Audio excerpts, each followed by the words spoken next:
Thank you so much, Hannah. All right, so we are thrilled to welcome Elizabeth Brannon today, whose work builds on the conversations we've been having over the past few weeks regarding the general structures of gender in peace negotiations to discuss specific selection processes. So Elizabeth's talk is entitled Here for the Right Reasons, the Selection of Women as Peace Delegates. Elizabeth Brannon is an assistant professor in the Department of Political Science at Indiana University. Her work focuses on the determinants and effects of women's inclusion in conflict and post-conflict processes, including rebel groups, peace processes, and women's organizations.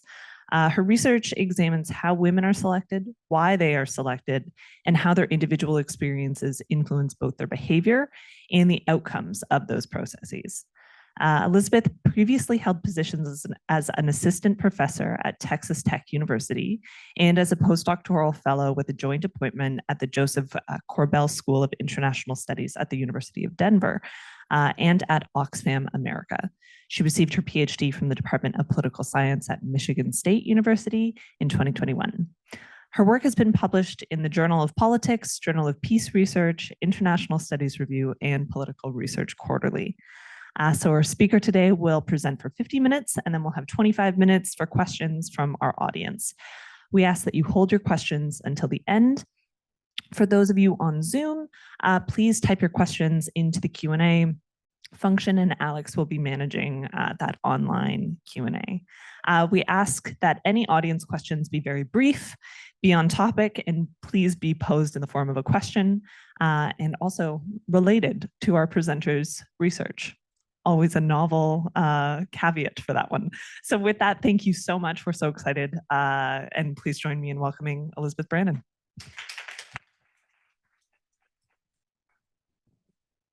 All right, try to make sure my mic on. Is it working? Okay. Well, thank you so much, Elizabeth, for that very kind introduction. Thank you so much, Hannah, for the invitation to be here. And thanks to Elizabeth and Alex for the very kind hospitality. Very excited to be presenting my work with this really great seminar series. So I've been able to tune in to some of the conversations on Zoom so far, and I've really loved kind of everything that's been coming out of this. I saw Elizabeth's presentation last week, and I felt like it really offered this perfect segue into what I'm going to be talking about today, which is the selection of women as delegates in peace processes. So the talk that I have for you today combines an older, quote unquote, older project and a new one. So the older project, not really old, is a paper that I published last year, an international studies review with my co-author, Rebecca Best, who's an associate professor at the University of Missouri, Kansas City. The paper has the same title of this talk, and it's largely a theoretical piece. So in it, we call for this step back to think about the micro processes that might have really meaningful effects on women's inclusion in peace processes. So in particular, we call attention to this fact that women are not a monolith, right? And shouldn't be treated as one, and offer a call for new research agendas that consider this individual level variation among women who are included in these processes, the kinds of effects that this could have on the actual outcome. So how do the women who are selected actually prime perhaps positive outcomes that we see? And then we combine this theoretical perspectives with some descriptive data on the individual level participation of women in the Havana peace process. So I'll spend most of the talk talking about that project. But at the end, I'm going to introduce a new agenda that I'm tackling with another co-author, Chakana Thomas, who I believe is presenting here in a couple weeks, that pulls at some of these threads that I'll introduce today. In particular, it asks how women who participated in non-state armed groups or rebel groups can differentially affect the implementation of peace agreements after they're passed. So I want to start by talking through some of Rebecca and I's motivation in writing this paper in the first place. So to be honest, a lot of it started from a place of frustration with some of the discussions that we were seeing about women's inclusion in peace processes, particularly from international organizations like the UN that have done a great deal to try to increase women's representation in these processes. And particularly since the adoption of the UN Security Council Resolution 1325 on women, peace, and security in 2000, we've really seen the calls for women's inclusion and these processes growing louder, which is, of course, a good thing, right?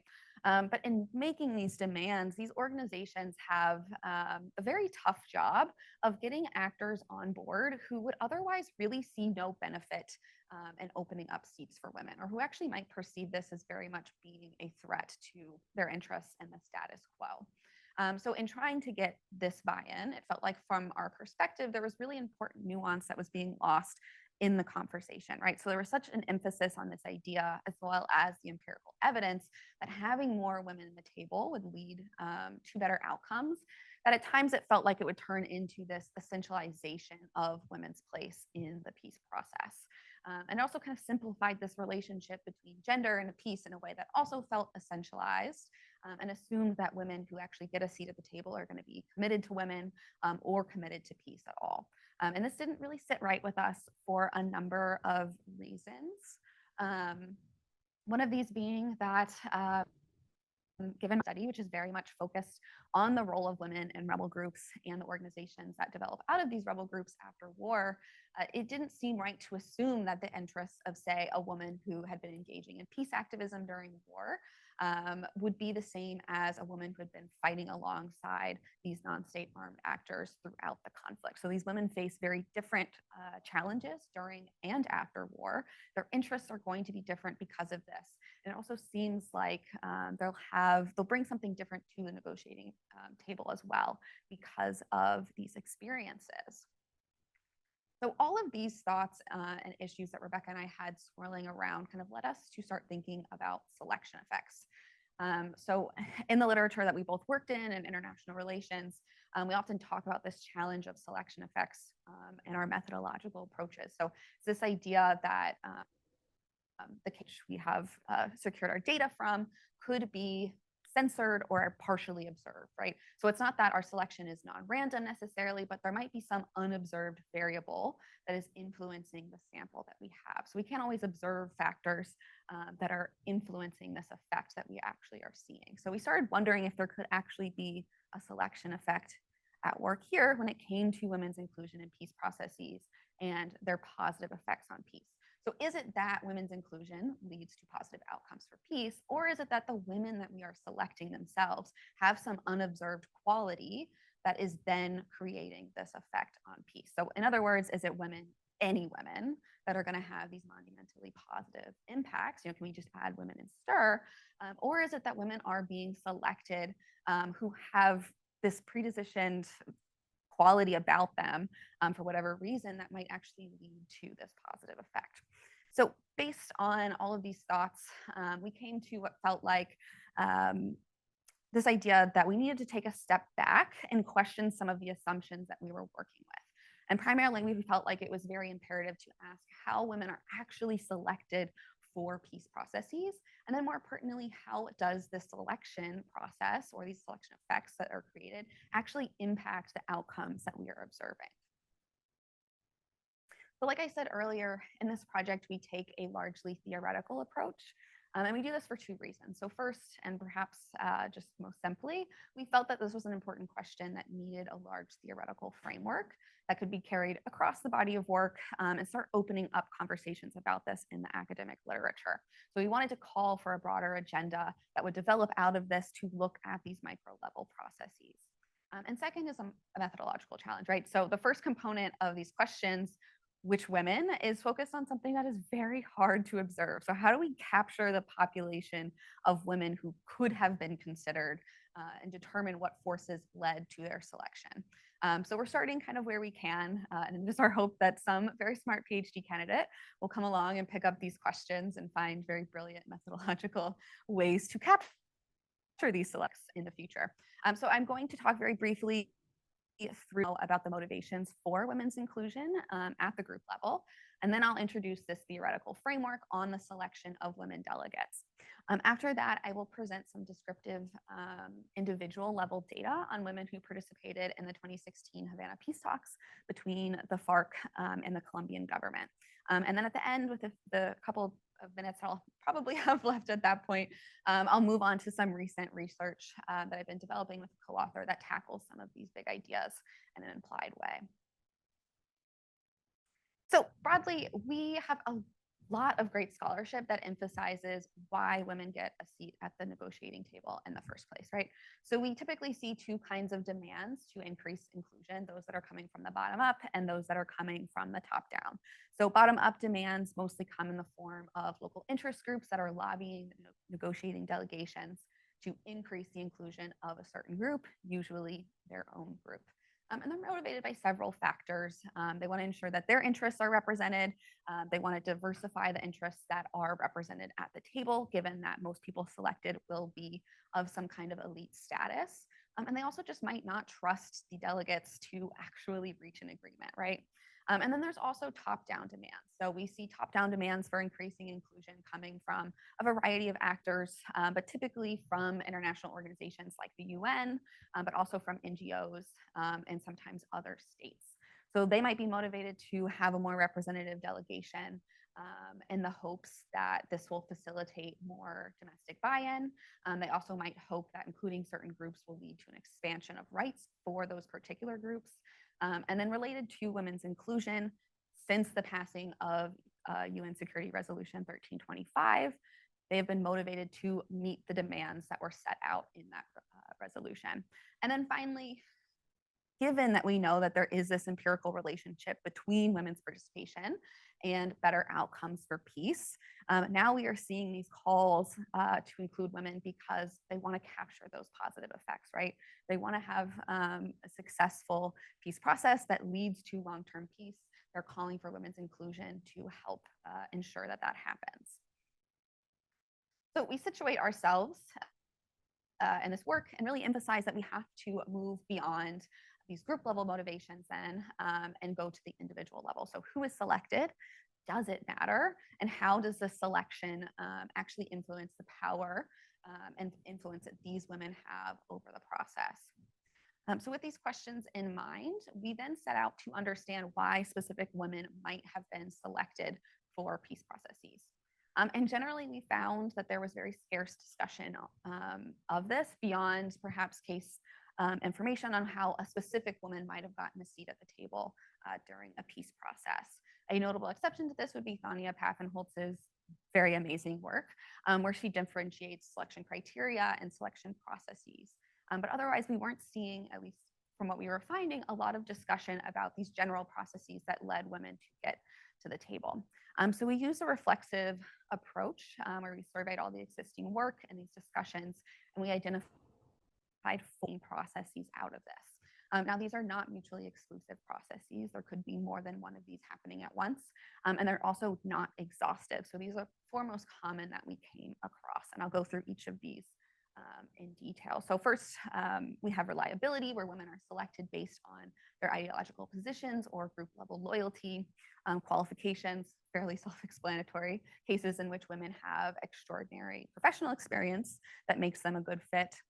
Personal appeal, where women are selected based on some message that the group wants their presence to send. And then third-party influence, different from the others, but this captures cases in which women are accepted after the advocacy of some third party. So again, I'll go through each of these in much more detail. So again, the first criteria that we have is reliability.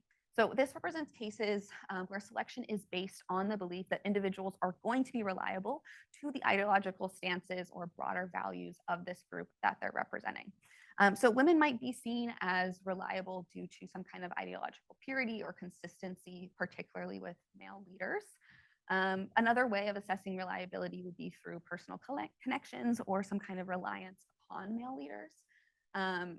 In these cases, generally we'd expect women to be selected for reliability because elites believe that they are going to toe the party line, right? So they can predict what their behavior is going to be. They expect them to be loyal and do as they suggest. Often in these cases, these might be women who have some kind of family tie or romantic relationships to top leaders. So I have 2 photos here as an example of this. The top one is not necessarily gendered, but this is Jared Kushner with Prime Minister Netanyahu back from 2019. At the time, Kushner was trying to move negotiations along in the Middle East. So Kushner was the senior White House advisor to President Trump, who was his father-in-law, right? And I think people have long speculated that both his position as senior advisor and in these his role in these negotiations was based on his relationship to our president at the time, so on his reliability to the president. The president expected him to work on a certain way and trusted him to do so. And so he more or less could expect him to do his bidding, right? And then the other picture comes from the peace process between the NDF and the government of the Philippines around 2012. So prior to the Havana Peace process, this process had been one of the most gender inclusive so far, but a lot of people have acknowledged that women didn't have very broad impact in this process. A lot of the women who were chosen specifically for the NDF delegation, which was the rebel delegation, were the wives or daughters or family members of the top generals. And so the women themselves didn't really have a lot of influence.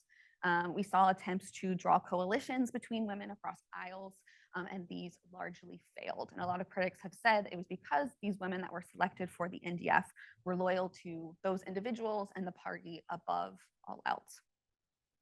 So if we think back to why groups include women in their delegation in the first place, there's a ton of this outside pressure to do so, right? And groups can also gain legitimacy by adhering to these demands. We're getting bottom-up demands from local interest groups, top-down demands from places like the UN. And so if they adhere to these demands, include women, this can cause some kind of celebration, get them more or less some brownie points, right? And so they can add women to the delegation, capture these benefits, and then fill the seats with women that they can predict how they're going to act. And they can expect that these women are going to act in a way that supports their overall goals. And in this case, the impact that women have might also be relatively limited because of that. So our next criteria is personal appeal. So this is the idea that selection is based primarily on the expectation that delegates will help shape outside perceptions of the group. So again, because of all of these top-down and bottom-up pressures to increase women's representation or participation, just including women can improve perceptions of a delegation, at least among certain populations, which might incentivize leaders to actually increase inclusion. But again, delegates might realize they can also further their own gains, particularly to their image, by selecting women who might have some kind of appeal. And so groups that tap women as delegates for these peace processes might do so with an eye to the outside appeal that they are looking for. So this could be a wide variety of perceptions that they want to tap into. For one, we know that women are typically stereotyped as being more peaceful, right? So groups can manipulate these connections between women and peace to communicate that they as a group are also very committed to peace and are more peaceful. So by including women, they communicate that they care about the demands they are receiving, they care about gender equality, and that they're committed to peace, which can then kind of increase the appeal of the overall broader delegation.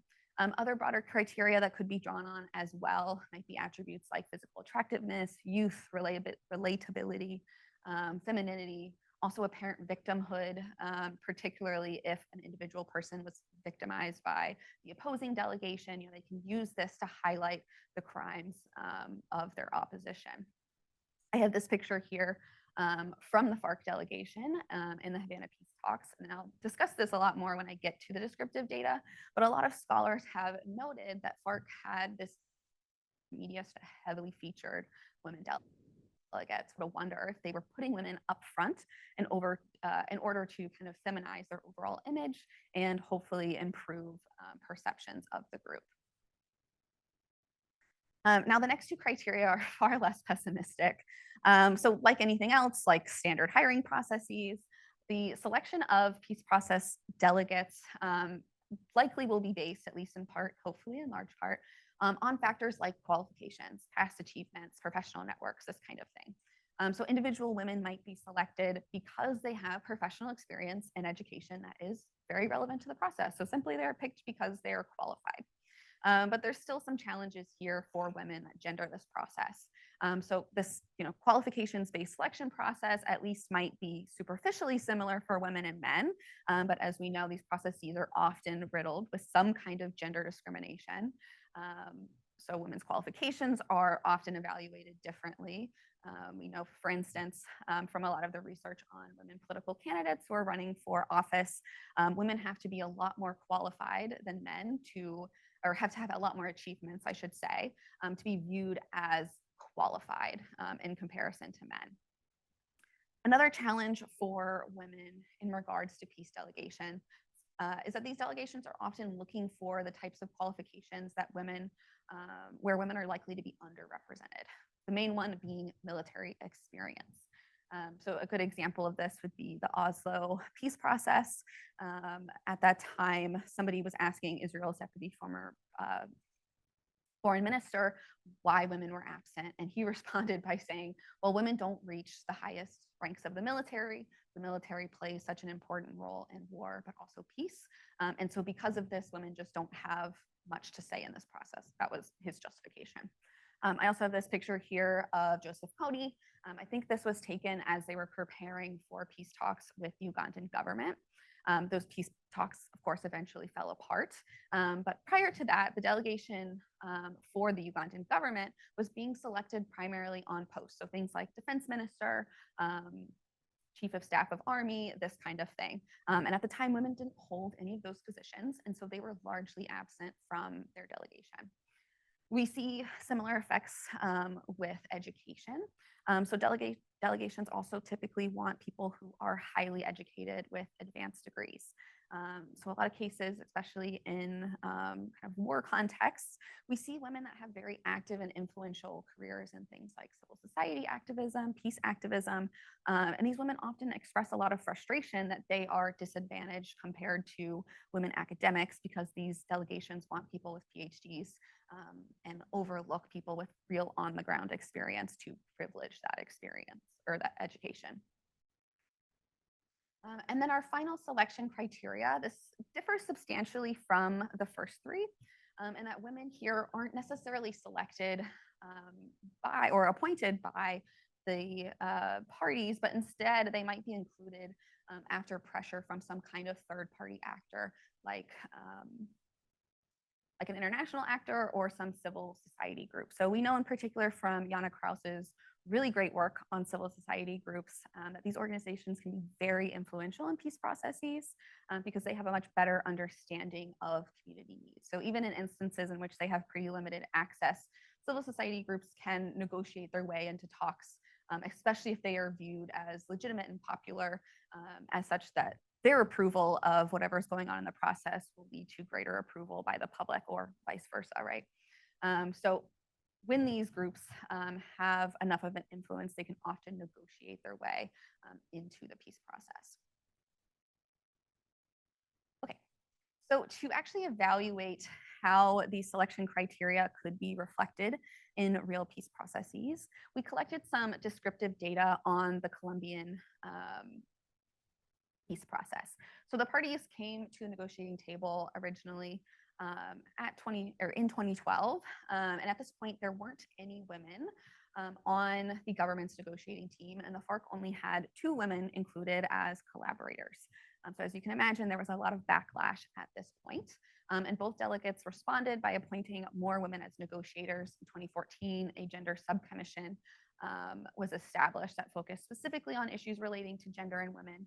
And ultimately, by the time the peace agreement was signed in 2016, the Havana Peace process had become the most gender inclusive to date. And so we felt at the time that this peace process offered an ideal case for several reasons. So first, very simply, the very high levels of women's inclusion offered an ample number of women to evaluate. Second, women's participation in FARC during the war was very high. It's been estimated that women accounted for about 40% of troops in the FARC. And so this offered an opportunity to understand how rebel women in particular can use their wartime experiences as leverage for a place in these processes, but also to compare their backgrounds and their roles to women who are serving on the government delegation.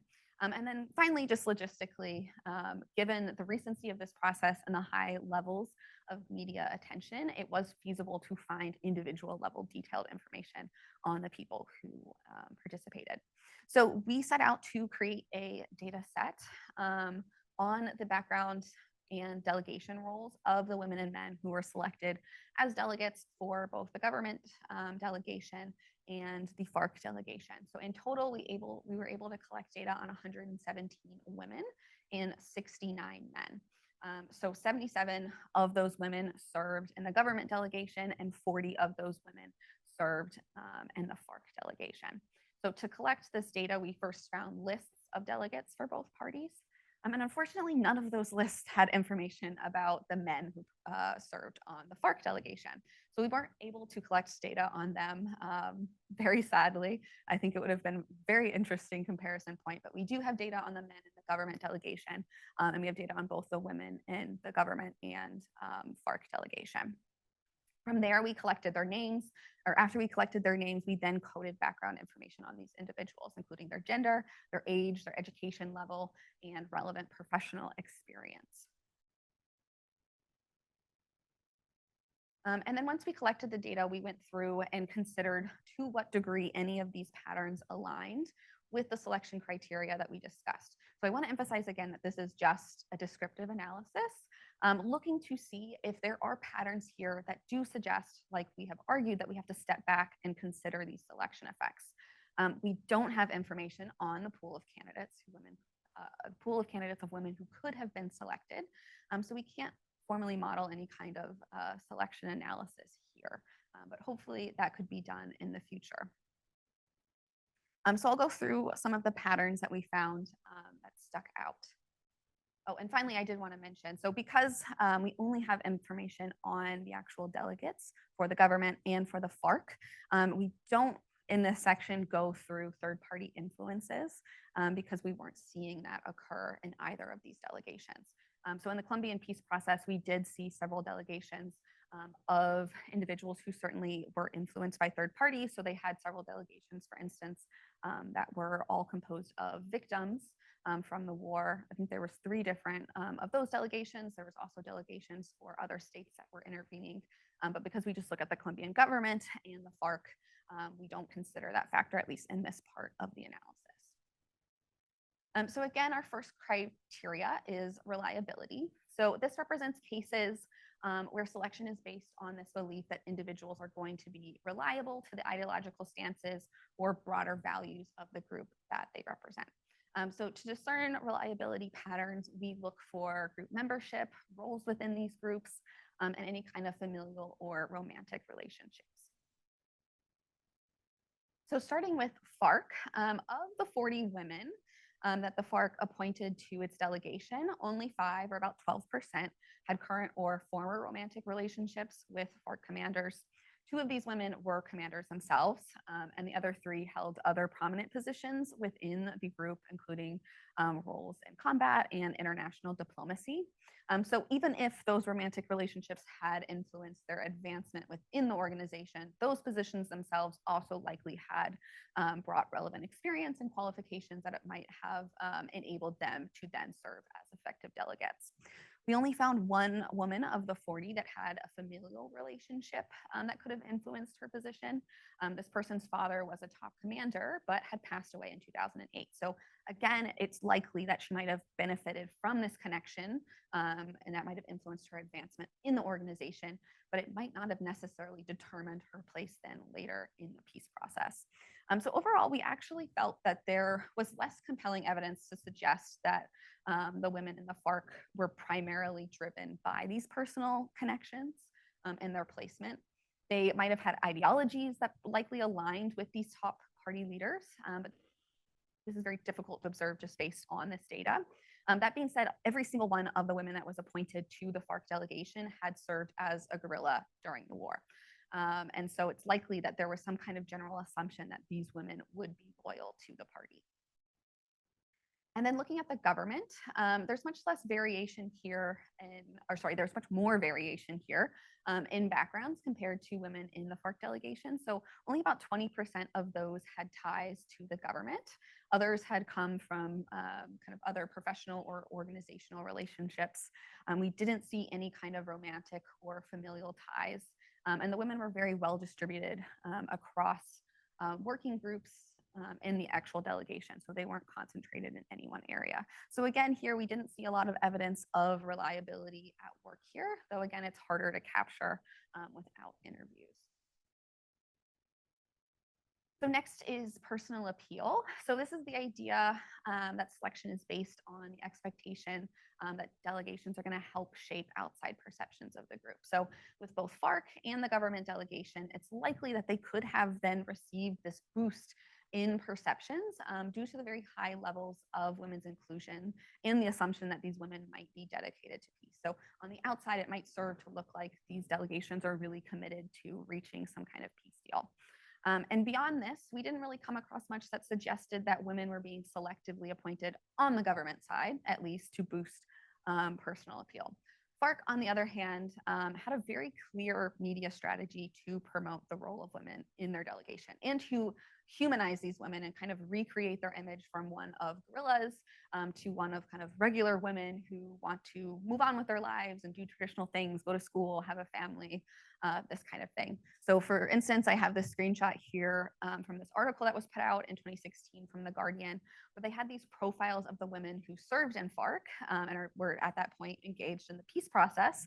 And for every single woman they profiled, they contrasted these kind of very smiley pictures of them as guerrillas with guns, with these pictures of them in plain clothes, you know, looking like the average person. Very interestingly, the patterns of what FARC women did in the peace process also appear to be very much focused on amplifying their personal appeal. So women in FARC served in a wide variety of roles during the conflict. So they were commanders, combatants, also nurses, radio technicians, transporters, international diplomats, among many other things. And many of them had impressive professional backgrounds, you know, even though they had spent so long in the war. But of the 40 women who were included in the FARC delegation, 23 of them, or about 60%, ended up serving in some kind of public-facing communication role. And these roles seem to be largely irrelevant to what the actual experience they had gained during the conflict. So they were managing the delegation's press, writing up press releases. They managed this blog where they talked about the FARC's goals generally, but also very much focused on their role in the process as women. A majority of them had Twitter accounts that we came across that were very active throughout the peace process and providing updates on how things were going.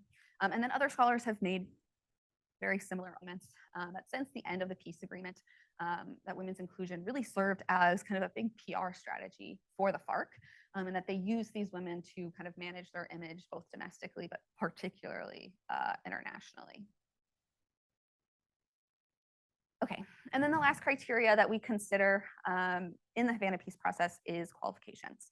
And overall, we saw that the women were extremely well qualified, but an important disclaimer here is that we would expect the qualifications that we see for women who served in the FARC and women who served in the government delegation to look very different. So most of the women who served as FARC delegates had been in the organization during the war for a very long time. So this means that they didn't necessarily have time to devote to receiving an education or gaining traditional professional experience, but they did gain a lot of non-traditional experience through their role in the organization during conflict. That being said, about 15% of the women in the delegation actually did have university degrees before they had joined as combatants, and about, I think, 2 of those actually had advanced degrees as well. Again, during the war, they served in a really wide variety of roles where they could have gained a lot of important skills: radio technicians, nurses, mobilizers, combatants, international diplomats, all kinds of things. And then finally, about 20% of the women in the delegation did serve as commanders during the war. But finally, I think kind of the most interesting place we see variation is in the qualifications in the Colombian government delegation. So about half of the women and men in the government delegation had university degrees. This is expected. But the key pattern that really stood out to me here is that among the women in the government delegation, very high levels of them had a background working in conflict and peace kind of lines of work. So they were experts on conflict resolution and peace. And then in contrast, most of the men had backgrounds working for the federal or state level government in some way in kind of bureaucracy. It's a little easier to see these patterns looking at some plots. So figure 1 breaks down the backgrounds of the women into the most predominant categories that we saw. So academia, careers in government, again, federal or state level, careers in law, or peace and conflict work. So figure 1 shows these patterns just among the women, and then figure 2 contrasts women and men. So we see that many of the women had this background in peace and conflict work. So they were experts on things like human rights, civilian victimization, DDR, a wide variety of things really, but all under this umbrella of peace and conflict. A high number of them also had law degrees. And from there, we saw further specialization. So a lot of these women lawyers had a specialization in international law or in human rights. Only about 16 or around 20% of the delegates had backgrounds in government work, some of which were for the Ministry of Defense, and several others were for the Ministry of Foreign Affairs. And then these patterns are really interesting, again, comparing them to men. So about 13 men and 8 women had PhDs and came from academia. Far more women than men had backgrounds in some kind of law work. And then again, we see way more men than women having these backgrounds in some kind of government bureaucracy. And we see the opposite when we look at peace and conflict work. So a heavy concentration of the women were experts in peace and conflict resolution. So to pull all of this together, again, this is just descriptive data. But we can still learn from descriptive data, right? And particularly if we see here that there are some patterns going on, this might mean that we're on the right track with these criteria that we have laid out. So I think there's a few takeaways here. So first, beyond group affiliation, we didn't see a ton of suggestion of reliability, at least in this peace process. There were relatively few women with government ties, but the place that we really expected to see this most was with the FARC delegation, but very few of them had any kind of romantic or familial ties that might have kind of trumped all of their other interests. But that being said, the only women in the FARC delegation were those who had participated actively during the conflict. So they likely were very ideologically committed to these groups. And then second, it's very likely that all of the women who served could have helped to improve this personal appeal groups by drawing on those stereotypes between women and peace. But we don't see a lot, at least on the government side, that makes us think that they were trying to manipulate this narrative. And in contrast, the FARC really concentrated most of their women in these press roles, regardless of what kind of expertise that they had, which might suggest that they were trying to make sure that they were publicly associated with women in order to actually increase that appeal.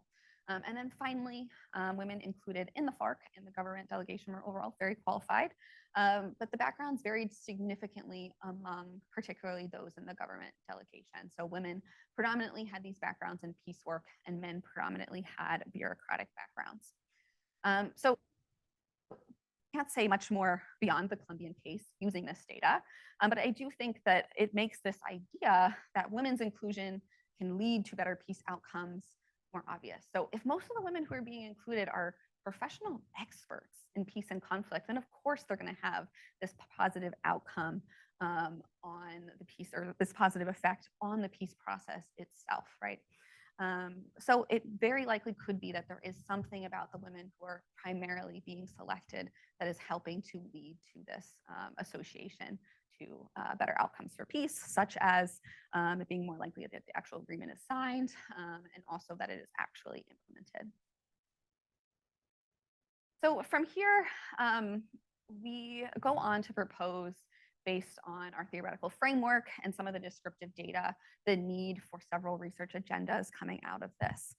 So first, one asking kind of in more detail which women are getting a seat at the table, who is selecting these women, why do the gatekeepers let them in, and how does the selection process for women and men differ?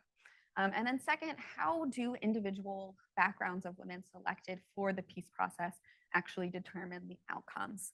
And this is probably the agenda in which I would say I myself have been most drawn to and working through, and I'll get to some of these ways that I'm applying to, this in just a moment. But here we're questioning whether there's certain selection processes that are more likely to facilitate peace. We're wondering under what question or under what conditions women might be more likely to actually substantively represent women. And again, asking if this relationship between women and peace is on to select certain women. And then finally, I think we really need to think more clearly about how women are navigating these overlapping identities within these processes. So here, what is the role of intersectionality, and what are the implications of overlooking this intersectionality? Okay, so with the time I have left, the next 10 minutes or so, I'm going to switch gears a little bit and talk about one of the ways in which a co-author and I have been picking up the threads of one of these agendas.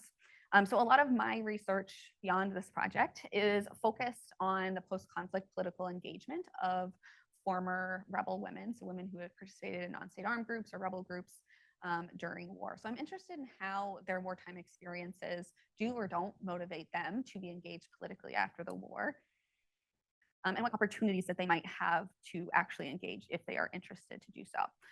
So along with my co-author, Jacana Thomas, we started thinking about these very questions that I've introduced today, but started thinking about them in specifically in regards to former rebel women. And so in that vein, we want to understand how different women can influence peace and how these interests are influenced by their wartime experiences. But more specifically, how these wartime influences or these wartime experiences can give them the networks, the access, and the power to actually make real progress if they are interested in doing so. So rather than just focusing on peace processes, we actually turn to peace implementation to think about longer term impacts. So as an example here, I actually have this screenshot from a report put out by former women combatants from FARC in 2020. And it details the progress that has been made on implementation in the gender provisions that were included in that 2016 peace agreement. So it's a fascinating document. They lay out all of the problems that they see with what has already been done or not done. And they offer this plan to move them towards implementation with an eye specifically on the reintegration process. So there are former rebel women out there already trying to ensure that peace is implemented. Now, this project is in its very early stages. So we're hoping for feedback primarily on theoretical development. So our argument generally is that different women will be positioned differently to have an impact. So it's possible and very likely that women's representation generally after conflict is going to improve the likelihood of implementation. So the literature on women's roles in peace processes suggests that during these negotiations, women are very effective at overcoming issues in bargaining, also in shaping party interests and informing strong coalitions. And so we expect that we would see similar effects at the implementation stage if women are in political power. But even still, we argue that rebel women might actually be uniquely positioned to influence implementation and uniquely positioned compared to other women. So after war, rebel women who go into political roles often maintain really close ties with these parties that have developed out of their former rebel group. And they can use these ties to offer influence and access and actually advocate for the implementation in ways that other women might not be able to do. And specifically, they can use these wartime networks and their understanding of party relationships to successfully build those coalitions and advocate for implementation. Now, this, of course, does not necessarily assume that women are going to be interested in broadly implementing all agreements or even women's provisions. So in a couple of weeks, my co-author is presenting about how rebel women have distinct interests from other women in peace processes. And so she finds that rebel women are interested in the adoption of gendered peace provisions, but they're more interested in gendered provisions that are relevant to them than those that are relevant to women broadly. So while we expect that rebel women might be uniquely positioned to implement peace, we question what these policy priorities might be. So at the moment, we are in the process, like I said, ongoing project.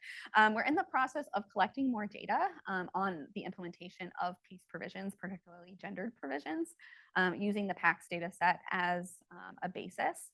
So we'll be going on beyond just comprehensive agreements, but also thinking about partial agreements. But in order to show proof of concept, we've done several pilot analyses using the peace accords matrix. So the aggregate peace implementation score, which varies from 0 to 100, and also implementation scores for gendered provisions and demobilization provisions. And we combine this with data on women's national representation and a data set that I have on the percentage of former rebel women that are elected to rebel parties after war. And so here we estimate the effects of the percentage of party seats held by former rebel women and the overall percentage of seats held by women in the country. So the left is seats by rebel women, and then the right is the national level of women's representation. So in both cases, we see this positive relationship with implementation. Comparatively, we see it about 10% of representation by rebel women. We estimate an implementation score of about 85 in comparison when women generally hold 10% of seats nationally. We estimate an implementation score of 65. Next, we look at the implementation of women's provisions. So in contrast to the aggregate implementation scores, these only range between 0 and 3 for this implementation score. So we see something very interesting here, right? So rebel women's representation on the left here is negatively associated with the implementation of gendered provisions, while women's national representation is positively associated with the implementation of these gendered provisions. So these complement Jacana Thomas's findings that rebel women's interests might be distinctly different from other women's interests. And then finally, we look at the implementation of demobilization provisions and see that they both have this positive association to implementation progress. So in summary, as I said, this is an ongoing project, but we're hoping to lean into some of these questions that I raised earlier in the presentation to understand how different women can impact peace, and more specifically, how their backgrounds can position them to have greater or lesser impact on peace outcomes. And so we've argued that rebel women are going to be uniquely positioned to do so due to their historical connections to formal or their formal organizations, which can give them the access and influence and power that other women might not have in this implementation process. So we hope we'll have more robust findings to show in the future, but in the meantime, it would be really great to get some feedback on that theoretical side. So with that, I will finish. Thank you so much for your attention, and I'm really looking forward to comments and questions.